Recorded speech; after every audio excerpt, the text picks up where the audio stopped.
What's up, guys? It's Gaz. Welcome to the Warframe video. So we're doing another Nightwave tips and tricks for you today. But unfortunately, for the tips and tricks part of this Nightwave season, or not rather season, this week, it's a really easy week in Nightwave, and we've actually got a pretty terrible cred store, so it's going to be a pretty straightforward video today. But I do have an announcement for the channel going forward, and I will be doing that near the end of the video, guys. So, but if you have not already, I like to shout those out in every video, make sure you check out the Twitch channel, twitch.tv/Gaz_TTV. We do the Nightwave challenges every Sunday night, and we basically do them right away and check out the stuff live. So there's also, just to let you guys know, there is no new puzzle this week. We're on pretty much like week 4 right now. So at this rate, we're probably not going to get the entire puzzle for like quite a while. So I'm a little bit disappointed by that, to be honest. I feel like we should have already gotten this in like the 3rd or the 4th week. Maybe it will come out next week, but at this point I just feel like I'm being overly hopeful, and it'll just release whenever the heck they want to release it. So either way, let's go over these challenges. So we have not an elite week. We have a normal daily to kill a Kuva thrall. If you know what that is, that comes from the Kuva Lich missions. That is going to be after the War Within story quest is completed, and you basically just knock them down to 0 health, and then you can do a Parazon finisher on them, guaranteed. And that's the daily called Hush. Moving on, we have a bugged weekly challenge. This is going to be called Friendly Fire. So you need to hijack a cruise ship and railjack and then use that cruise ship's guns to destroy 3 enemy fighters. Now notice how this is actually completely bugged value-wise. It's only going to give you 1,000 rep for completing this. And that's a gigantic pain in the butt to do this in the first place, to hijack a cruise ship and then kill 3 fighters with the terrible guns. Of course, you could use those the cruise ship's guns on Earth, and it will probably one-shot the fighters, but yeah, don't do this challenge until they possibly fix it, which I hope they do fix it, because the weeklies are supposed to give you 4,500 each for completing it. As you see with Earth Miner, 4,500, this one only gives you 1,000. So I'd say don't really bother completing this one immediately, and maybe they'll fix it sometime in the week. You got 2 dailies that I already completed to do 10 finishers and to do a mercy kill on an enemy. And then we have another weekly called Earth Miner to get 6 rare gems or ore in the Plains of Eidolon. So keep in mind, you can actually get some from the red ore veins. That's also there's a chance for the rare stuff to appear there as well. So I had that special cave that I went to that I feel like it was spawning the rare gems and the rare ore more frequently than I was used to. So I'll show that in the video after we get past these challenges. Complete 3 spy missions. We actually have 3 weeklies this week, which is going to be just mission completions. 3 spy missions, 3 rescue missions, and 3 sabotage missions. So we also have an elite weekly to unlock 10 relics. So you can actually progress a lot of challenges at once with this elite weekly. So do 3 spy fissures, do 3 rescue fissures, do 3 sabotage fissures, and open a relic in all of them. And there you go. You've almost completed this elite weekly. So that's 9 out of the 10 right there. And let's do 1 more relic just for whatever random capture mission, exterminate mission. That'll be your elite weekly unlock relics to be completed. And we also have the Ascendant. This is one of my least favorite elite weeklies.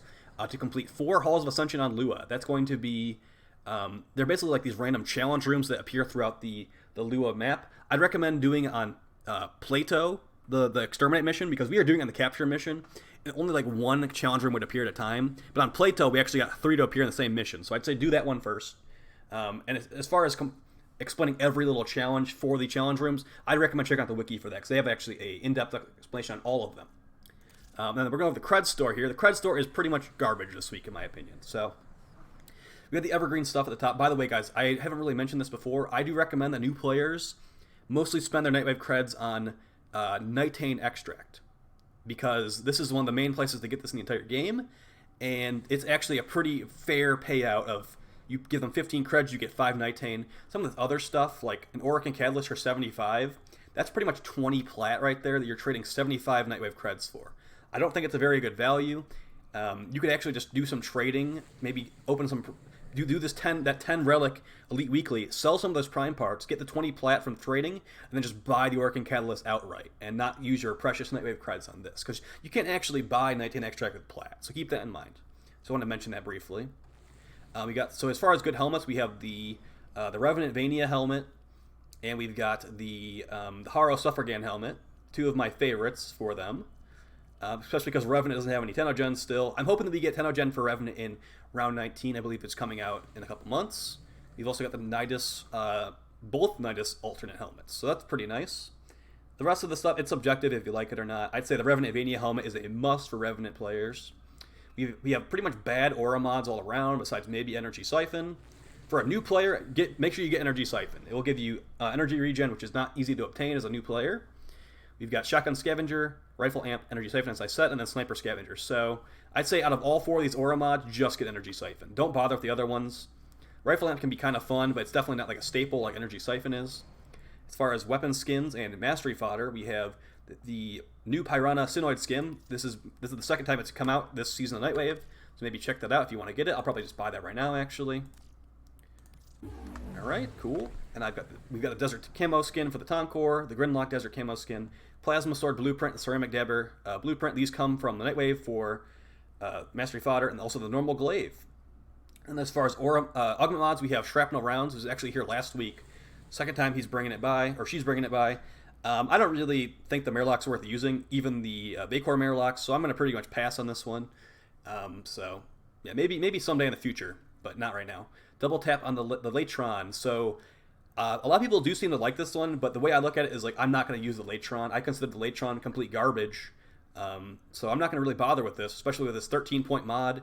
And it requires you to use a Latron. Already a no from me. So you might like it though. I've heard it's very powerful from some other people. And we've got Recharge Barrier. I have actually extensively tested this Recharge Barrier mod for Volt. I would not recommend it in the slightest. You would think it would be really ridiculous. Like, oh, you pass through his electric shield, you get your entire shield back. Because this shield amount, 35%, is affected by strength. So if you have like a 300% power strength build, you get 100% of your shield restored. But here's the catch. It only works once per shield. So if you place on a shield and you're like, oh, I could get infinite shield getting here. It's only going to work once, and it's really, really underwhelming. So I would not recommend this. I don't think it's worth the mod slot. But maybe if they ever fix it or change it so you can do it like maybe 3 times per shield or 2 times per shield, that would make it a little bit more enticing. So I'd recommend not wasting your Nightwave creds on this mod Recharge Barrier for Volt. That's going to be basically it for the brief overview here. It's not going to be too much more in depth here besides me just showing how I did the Elite Weekly for the Ascendant and the cave that I used for mining. So let's quickly get into it here, and I'm going to do the announcement for the channel at the end of the stream. So, not the stream, the video. Alright, so like I said, you probably want to wait on this Friendly Fire one until they fix the value for this weekly, only giving you 1,000. So, but yeah, as far as where to do it, I'd say just do it on like the really low level mission, like the first or second mission on Earth. I think it's called Kosam Belt or some random words like that. So that one will be fine once they fix it. You gotta kill the pilot in the front of the cruise ship. That'll be the hijack part, and then use the guns on the cruise ship to kill some fighters. So, might want to try to solo it. We'll see. You might, if you don't like Railjack, like Railjack's a no-go for you, you can just skip this one. Don't worry about it too much. As far as the next one, Earth Miner getting 6 rare gems for ore in the Plains of Eidolon. So I was actually testing some stuff earlier today. I'm like, okay, so the way I look at it is like on the star chart, the higher level planets actually seem to give the rare resources more often, just because like that they've changed the drop tables around. I tried actually going to a cave that's in the high level area and like farther away from the Cetus door, and I got like 4 rare gems and ores in a row. So on Mount Nong at the top left of the map, that's actually where I went, and it was going really well. I actually tried the Twin Horns cave, and I was hardly getting any gems. So I'm not going to say that's like a proven like scientific, like I only did it for like 6 gems. So I'd say maybe not really like factual, but it at least felt like I was getting more there. So maybe try that out if you are looking for a new mining spot. All right, and then as far as the rest of these, we got, like I said, the 3 spy missions, 3 rescue missions, 3 sabotage missions. Trust me, you're gonna want to do the Elite Weekly relic opener while doing that. So just go to the fissures over here.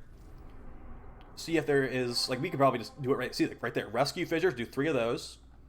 See, there's not actually any sabotage or spy fissures up right now. So if you were like a little bit impatient, or maybe you didn't have enough time, you could just go do like a low level sabotage mission on like actually one of the fastest sabotage missions in the game is going to be Enceladus on Saturn. That's going to be like basically destroy the 3 Grenier trucks. There's also it's called Coca-Beal on Europa. This is also a very fast one. You basically just run to the reactor and blow it up, and it's super, super fast. So do those for the sabotage if you didn't already, or if there's no fissures up for it. And then for spy, like, you could always just farm Ivar if you don't have her already. But yeah, I'd say just do the spy fissures, save yourself some time. And then as far as this Halls of Ascension 1. So this is where I'm going to say go check out the wiki for this, because I'm not going to explain every single little challenge room. But here, like, I was actually trying this earlier today. We found the challenge room where you have to stand this little disc in the middle. See that little water capsule behind me?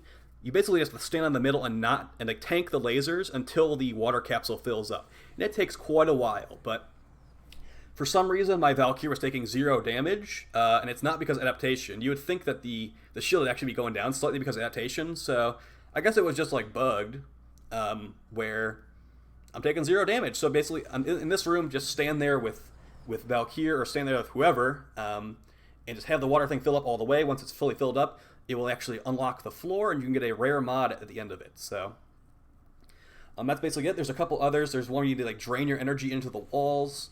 There's one where you have the speed drift one, probably the hardest one. The speed drift one involves you having to like run through this like little mini obstacle course with like ice pads and knock down, spamming like little balls and stuff like that. But it is definitely doable, especially if you have the access to the operator after the War Within. And yeah, so I'm just going to show you quickly how this goes after you unlock it. Valkyrie looks super cool. I actually was thinking about this earlier today. I'm like, does Valkyrie need a rework? I think she does, but like, the thing is, like, how would they even change her? Like, I guess like change her 3 to something else. Maybe change her 1 to something else, because she still needs to be a berserker melee frame. So I don't know how they'd really do it, but they could definitely figure something out. They did a really good job with the Nezha rework. And like the Vauban was pretty good too. I was not really personally a fan of the Ember rework, but you know, some people like it more than before. So, all right, now that we've gone over that, that's pretty much all the challenges, guys. So let's go over the announcement here. So some things are actually changing for me. I actually am starting a new full-time job in July. I'm also going to be moving in July to a new house, and I actually got a girlfriend this week. So that's a lot of things that just recently changed. And I will not be able to really do as much content in the next, basically in the future.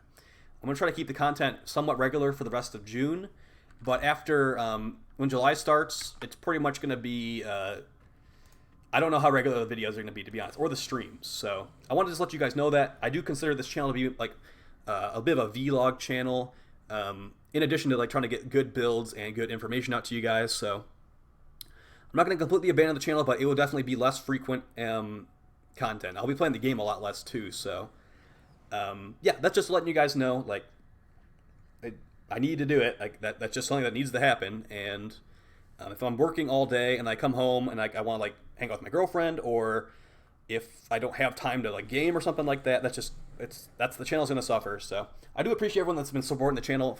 It really means a lot. Like I said, I'm not abandoning the channel. I'm still going to be here. But it's just not going to be as frequent. So now that I got that out of the way, I'm just going to let you guys know that that's going to be happening. But yeah, enjoy the videos. There's plenty of videos on the channel. There's plenty of Twitch replays on the Twitch stream. I'll talk to you guys next time. Please like, share, and subscribe, and take it easy, guys. Have a great week. Peace.